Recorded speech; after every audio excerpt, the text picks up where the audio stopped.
Merci beaucoup d'être là, mes chers amis, pour le Seder de Rosh Hashanah. La Gemara Orayot 12a, elle nous dit quelque chose de très très très beau.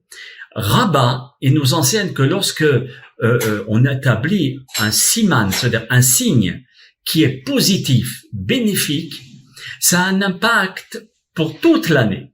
Ça veut dire que pour Rosh Hashanah, nos hachamim, on dit le fait de manger et de prendre des choses qui sont douces, ou bien que le nom se rapproche d'un autre nom, ça va avoir un impact pour toute l'année, pour nous dire à tel point Rosh Hashanah est important. Ce jour-là, il va avoir une force, une étincelle pour toute l'année entière.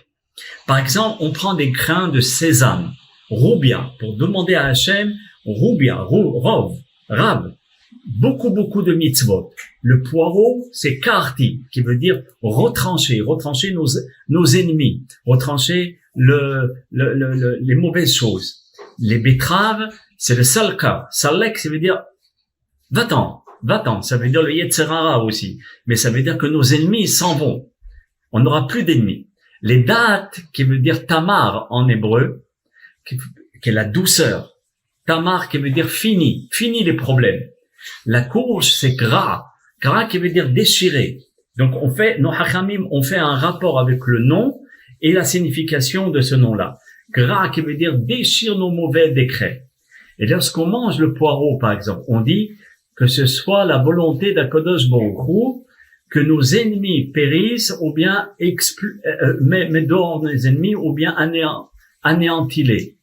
Le signe provenant de la similitude phonétique entre le mot de karti, qui est le poireau, et ikartu, qu'il périsse, c'est pour cela que nos sages ont fait ceci, avec les grains de sésame aussi, qui veut dire roubia, qui veut dire beaucoup. On dit qu'on ait beaucoup de mérite, les Hashem, qu'on multiplie beaucoup les mitzvot. Pareil pour la betterave, salak, qui veut dire fait sortir nos ennemis, qu'ils soient écartés de nous. Tistalek, ça veut dire va-t'en d'ici. Et c'est pas seulement les ennemis qui se trouvent sur terre, des êtres humains, mais c'est les ennemis, c'est les anges accusateurs qui sont là malheureusement pour nous écraser. Alors on dit à Hachem, pousse-les. Et avec les dates où on dit tamar, que nos ennemis soient éliminés, pareil. Ok, c'est le même sens. Donc automatiquement on demande à Kadosh Baruch Hu, par le mot, que c'est comme il y en a qui prennent des carottes, parce que carotte, ça veut dire le mot carrette. Carrette, ça veut dire retrancher. Retranche nos ennemis. Vous voyez, j'ai entendu ça d'un Dayan, le rappeur Yirmiyahu Cohen, qui m'avait dit ça. Et donc, c'était l'ancien grand rave de Avbeddin de l'Europe. Et donc, si on mange tous ces éléments, c'est pour demander à Hachem, tu vois cette douceur, tu vois tout ceci, eh ben, fais-le récupérer, machiner tout le restant de l'année. Le poireau aussi. Ah non, le sésame. Comment on dit sésame? Roubia. Ça veut dire rave. Fais-toi un maître. Les poireaux qui veut dire karti. Qui veut dire sépare-toi. Sépare-toi de tes mauvaises habitudes. N'aie pas peur de changer. La betterave qui veut dire salka. Salek qui veut dire va-t'en. Va-t'en des endroits qui te font trébucher. Ne fréquente plus ces endroits-là. Tu avais l'habitude de partir le samedi soir dans une discothèque. Eh ben, n'y va plus. D'accord? Salak. Les dates qui veut dire tamar. Tam qui veut dire intègre. Sois intègre dans ta façon d'être. Arrête le show. Sois vraiment quelqu'un de vrai.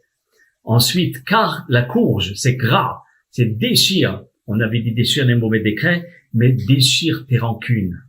Ça veut dire, on peut lire aussi ceci. C'est juste avant le cours, j'ai eu un flash et j'ai eu ces explications-là. C'est pour cela aussi que je voulais les partager avec vous. Et la pomme, dans le miel, j'avais expliqué, dans tous les cours, j'explique toujours que la pomme, quand vous la coupez comme ça, vous voyez la queue, elle est là, et vous la coupez de travers, comme ça, il y a toujours 10 points. 5 trous, 5 noyaux et la queue. C'est le yud, qui a la valeur numérique 10, le he, les 5 trous, le vav, qui est la queue, la forme de la queue, et le deuxième he, qui est les 5 noyaux, qui a pour valeur numérique 5.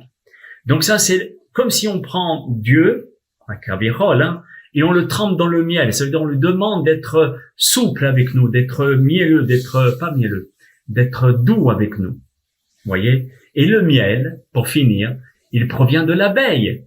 Mais l'abeille, elle va pas laisser quelqu'un prendre le miel comme ça. Elle se défend farouchement. Et que celui qui va prendre le miel de la ruche, il faut qu'il prenne un tas de précautions pour ne pas se faire piquer. D'accord? Donc, le miel, c'est quoi? Les mitzvot. Les miels, c'est la Torah. Les abeilles et le dar, c'est le Yetzer Hara. Toujours le Yetzer Hara, il sera là pour te piquer, pour ne pas que tu fasses la Torah. Mais à toi de mettre les vêtements qu'il faut, qui sont les mitzvot, qui sont les bonnes midot, de façon à pouvoir pratiquer cette mitzvah ou bien cette Torah. Juste avant le cours, j'ai eu ces flashs et j'ai dit, je peux pas terminer si je n'ai pas transmis ces choses-là parce que je vais les oublier. Vous allez me les rappeler parce que vous les avez plus notés que moi. Moi, je peux plus vite oublier.